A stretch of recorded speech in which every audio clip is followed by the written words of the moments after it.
hurt you. And you're right. Technically, he does have the rental history. So if he's, doing a bank statement loan, he can show payment history. But there is, in the mortgage process, we're going to do what's called a verification of rent.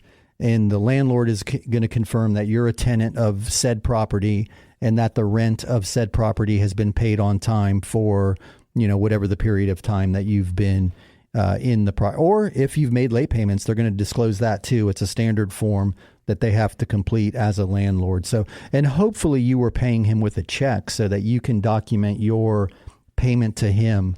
That's also helpful too. And maybe that's a bit of a pro tip for anybody out there. If you are in a roommate situation, and it happens a lot in the hospitality industry where, you've got a couple of people who work at the same bar or restaurant that are sharing an apartment, and they earn primarily cash. So there's a lot of tip money. And if my portion of the rent is $600 and I'm, have $600 cash I haven't yet put in the bank, I might just give that to my roommate to make the rent payment, which is awesome. Rent gets paid, but I have no documentation of my housing payment. So whether you're splitting a mortgage with somebody or rent with somebody, it's always better to do it by giving them a check if possible. Or you can use Cash App or Zelle or PayPal. I know a lot of people use the payment apps, but anything that's documentable. So if you want to, avoid putting a ton of cash in your bank account for whatever reason, just make the deposit that you need to cover that rent payment so that you are documenting your rent, your payments. I think that's super helpful. So I hope that helps. It's not going to hurt you. The fact that he's been making the payments, the verification of rent that your landlord will fill out for your underwriter, we'll get that information for you. So, and I'm happy to help. If you don't have a mortgage company already, we are always standing by and happy to answer any of your questions. You can use that anytime hotline, 561-291-8569, as I mentioned during the week. And hey, Jesse, while I'm thinking about this, I just want to throw out kind of a clap up the ladies, if you will.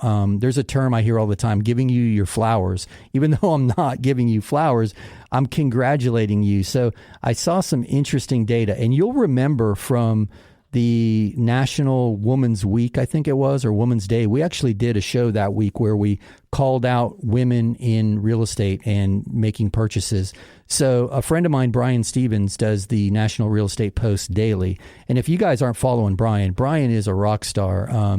He's the right amount of hangover, sarcasm, and data to deliver mortgage news on a daily basis. The guy's a rock star. So I checked out the National Real Estate Post yesterday, and I was looking at Brian's most recent release, and he covered the same data that we covered a few weeks back for National Women's Week. He just did a better job of it because he is truly a pro. But he looked at the 10 most expensive cities in the country, and the number one city naturally is New York, followed by L.A., and then Boston, San Francisco. I won't go any deeper down the list because it starts to get boring.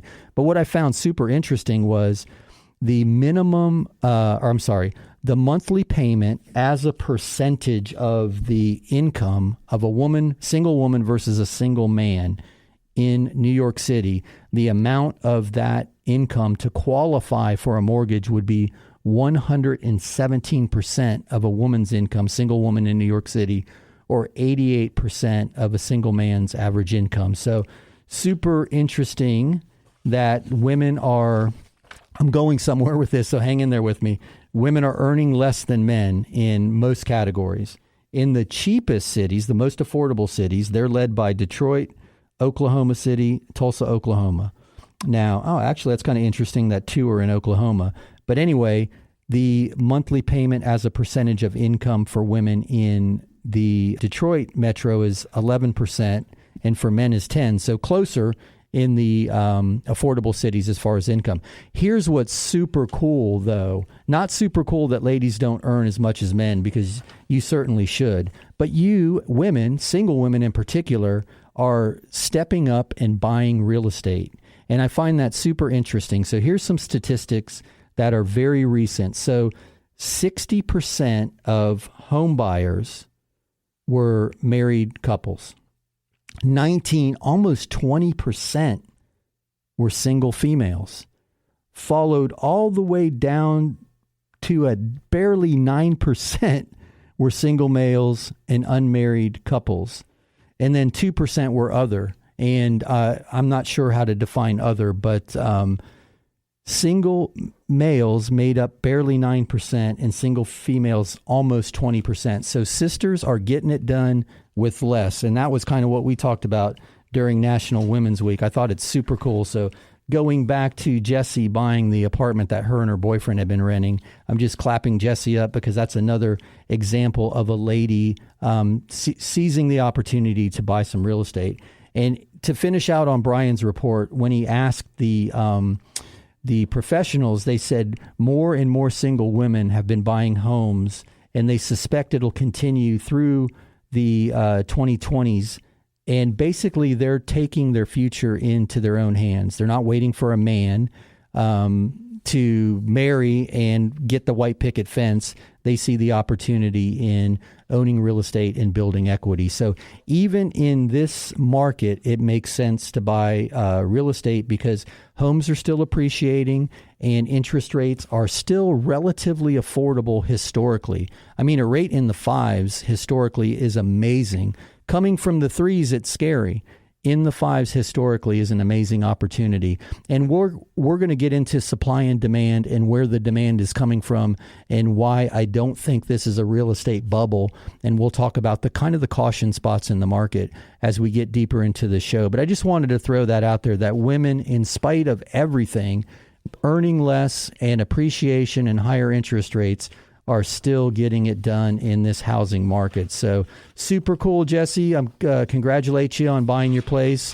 And I hope bigger and brighter things are in your future. So if you have any questions, give us a shout, 561-291-8569. That's 561-291-8569 on the Anytime hotline. Or check out the website, www.mr.mortgage. Never a .com, just type in mr.mortgage and you'll find us online.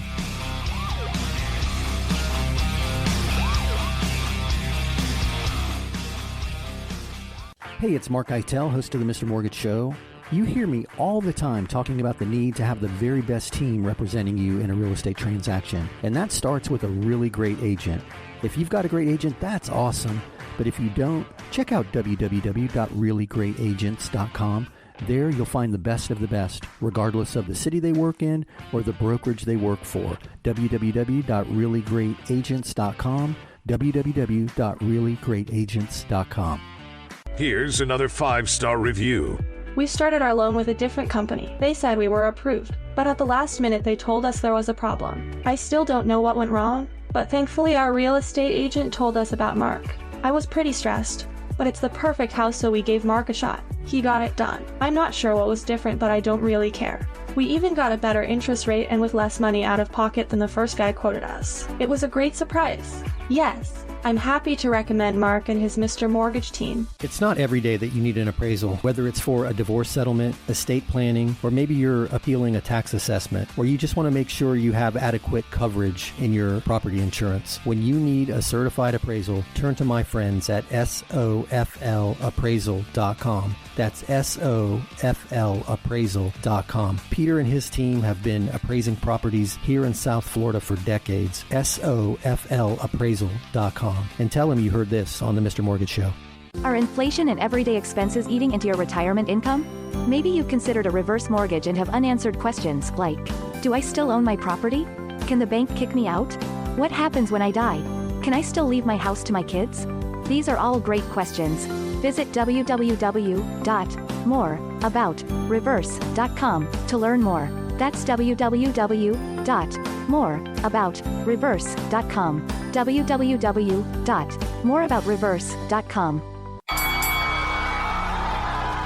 Welcome back to the Mr. Mortgage Show. Call us now, 561-291-8569. All right, we are back. My name is Mark Eitel, host of the Mr. Mortgage Show. Dom, my producer, and I do this every week right here on the same channel, on the same bat time, same bat channel. But yeah, thanks so much for joining us. And shoot us your questions, the Anytime hotline, 561-291-8569. That's 291-8569, or visit the website, www.mr.mortgage. And I encourage anybody who's surfing the web to check out the Facebook page. That's the Mr. Mortgage Show on Facebook. You'll find some pretty interesting articles and some of the data that we use to research pre-show, so you know where some of this is coming from if you want a deeper dive on anything. So I know it's crazy real estate market out there, and we're trying to give you the info, the advice, and the strategies that just make you that much smarter and better prepared to make decisions for you and your family moving forward. So as always, we like to take your questions. I know there's a ton of them around this whole real estate bubble and the crash and all of that. But we're also going to answer the questions that are coming in to the hotline. So let me throw it over to Dom and see what we've got teed up question-wise. All right. We just got this one from Danny. Danny's asking, does my credit score or amount of down payment affect my interest rate? My brother just closed on his house Tuesday with a 4.25% rate, but my bank just quoted me with 5.5% yesterday. Can you explain the difference? Hey, Danny, that's a great question. And thanks, Dom, for getting that one on the air, because I tell you what, here's the thing, and it's super frustrating when things are moving this fast. And I have this conversation with real estate agents a lot of the time because, Danny, you've got the perfect scenario to use to explain this, because you're saying your brother closed just a few days ago and he got, what you perceive to be a much better rate. Here's the thing. That rate that your brother closed with on Tuesday was most likely locked at very minimum 30 days ago, but most likely 45 or 60 days ago. So as a standard practice, when rates are moving this quickly up, we're doing extended rate locks for every new pre-qualified buyer. So that 5.5% that your bank is quoting you is most likely today's rate for that program. It's not most likely. That's what's happening. You're looking at your brother's rate. He was able to lock it and take it off the shelf. Remember that Walmart analogy that we used? What did we call it? Layaway? He took that rate and put it on layaway 45 days ago, 60 days ago, whatever it was. So that's not Tuesday's rate, my man. That's February's rate. And that's the challenge when you're looking at something like that. And I get it. It's super confusing. And I'm not knocking you for not knowing that, because that's a fantastic question that I get a lot of times. And you'd be surprised how many real estate agents I talk to who say, hey, I just had a closing last week and the rate was much lower. What's going on? So I think that's a part of the business that we're not that aware of. So he most likely locked that rate. And I would encourage you to ask him, because I bet you it was 60 days ago that he locked the rate. So anyway, that's the scenario that I'm trying to explain, is oftentimes by the time it gets to the closing table, it's that weather analogy. It happened a long time ago. It's already over. They took that rate off the table, 45 or 60 days ago. So happy to answer any questions you have around that. And if you want a competitive quote against that 5.5, I'm happy to quote you. But to answer your question, it's not specific to, credit score and program specifically, although that does have something to do with it. So if your credit score or your down payment doesn't meet a particular program, you may need to, let's say, go from a conventional loan, which is a Fannie Mae or Freddie Mac 30-year fixed rate loan, to, let's say, an FHA loan. An FHA loan will allow for, a slightly lower credit score, a higher debt to income ratio.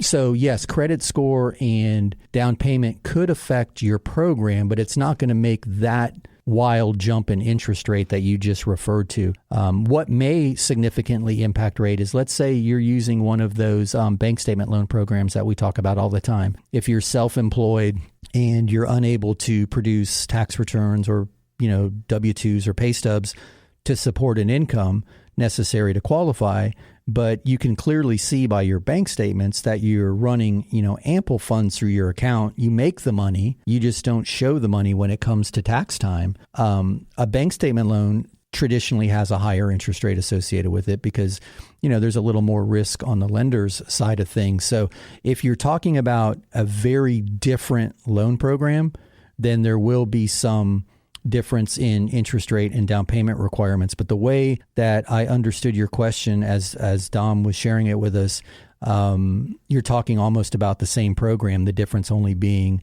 the time that your brother has had that interest rate under.